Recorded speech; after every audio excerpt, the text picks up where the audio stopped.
Hello বন্ধুরা, এই যে দেখো রুই মাছ এনেছে, তাই ওগুলোকে ভালো করে ধুয়ে নুন হলুদ দিয়ে মেখে রেখেছি। এখন আমি ভর্তে ভেজে নেব। ভেজে নেওয়ার পরে এটাকে আলু দিয়ে ঝোল করব। ঝোলও করব না, খুব একটা মাখা মাখা করব।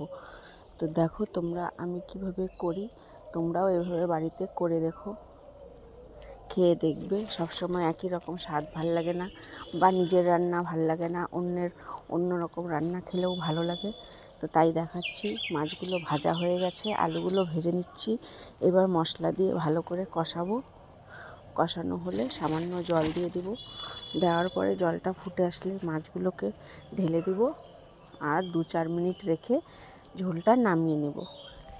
তো দেখো, খুব একটা ঝোল করছি না, আমি গা মাখা করছি। তো এইভাবেই রান্না করবে, ভালো লাগবে খেতে। ভালো লাগলে আমার পাশে থেকেও ভিডিওটা লাইক শেয়ার কমেন্ট করে দিও। কালকের জন্য আবার একটা নতুন ভিডিও তৈরি করব। ততক্ষণের জন্য তোমরা সবাই সুস্থ থাকবে, ভালো থাকবে, আর আমার পাশে এভাবেই সাপোর্ট করবে আমাকে। টাটা।